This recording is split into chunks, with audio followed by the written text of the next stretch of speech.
guys, good morning, good morning. So, morning pa ba taron? Ay, ugto na di ay, morning pa. Sa man ka? Pamimbro pagbangag. Tarong di ha. Ito guys, nalang ko i-share sa inyo guys, gamay. Share lang ko sa inyo ha guys. So, itong wala na kahibalo di ha. So, ako ipahibalo. So, sa akong experience pod no. And then, kinsay na kaila og hilbas. May tanong nga diri ang hilbas eh. Kaya akong ipapangita kung paano hilbas diri kay pag mutukar na gani ang ubo sa akong mga anak bisag ako. Mao gina dapat ako untahan ng imnon kanang hilbas kanang duga sa hilbas. Ang buhaton ana guys. Kana siya mo na siya guys oh. Kana siya nga. Yan. Ang buhaton ana guys sugbahon. Sugbahon na siya and then dukdukon pagkahuman ang kato yung duga anak guys maoy imnon hastang grabe kapait yun na siya guys. Oo, experience ko na sa gamay pa ko guys. So, mao gyud na ipainom sa akong inahan sa una maghilak-hilak na ko pag makakita na ko nga mao na nagsugban ako inahan kay mao lagi gihubak gilantan sipon ana tambal na siya guys nya kanang maglain ng lawas nya pag naay kanang mapukulan mapunay isugba tas ikuan sa bukol. Then pagkahuman guys mao na siya pinakauna nga iinom na ako guys sa gamay pa ko guys. So kanang hilbas. So tambal gyud na siya sa ubo guys, sipon, hilanat. O mao na siya pwede na siya imnon guys. Kanang hilbas ang butog kinsay na itanong dire dire sa ampay yun murag ako kakita nga na yung mga tanong ambot lang sa mga sulok-sulok nga lugar. Kaya kung ba ng pangitaon, wala man daw. Bisag sa ilaha, wala. Pero, ang butukin sa'yo na itanong lagi dire. Uy, comment lang mo, kay mangayog ko. Kaya ako pong itanong.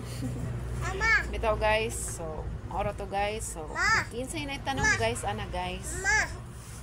Makatabang dyan na siya nga tanong guys. Kay mao na siya pinaka first remedy sa ubo, sipon.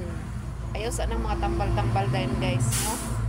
Pahilot sa and then pwede pa ihilot sa inyong anak pag mas nga muto karang yung ubo basig naigtiang nga pagkahuman kanang hilbas kay namang goy uban na mga bata kanang dili na murag na kuan na immune sa mga tambal-tambal dayon guys kani akong anak bitaw so tambal dayon makahuna-una ako og kanang kuan lang sa kanang herbal lang sa guys ba para sa nang hilbas kana pong kalabo sa po na siya guys. Akong ginabuhatan ng kalabo guys is magbutang kong ininit tubig sa baso and then syempre hugasan sa tunay mo mga dahon di ba butang dayon tong kuan mga dahon tulo ka buok mao na po ipainom pud nako.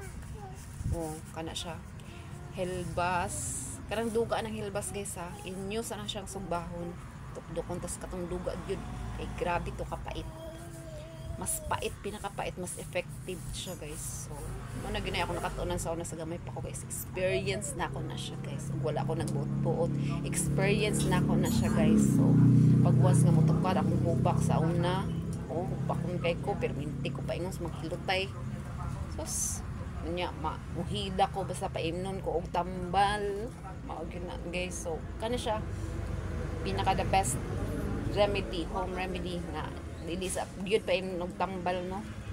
So namang giuban nga tambal dayon ana antibiotic mas maayo na herbal lang sa kay na may pasinday pwede ra sa herbal o di mas pasalamat na no kita nga mga inahan. So maginay pinaka number 1 nato na atong challenge as a mother as a parent. So mao na to ako ikasulti sa inyo guys na ako ika-share sa inyo gamay guys. So hinaot nga na napod may makatunan or makakuha po mo information. So follow and share po.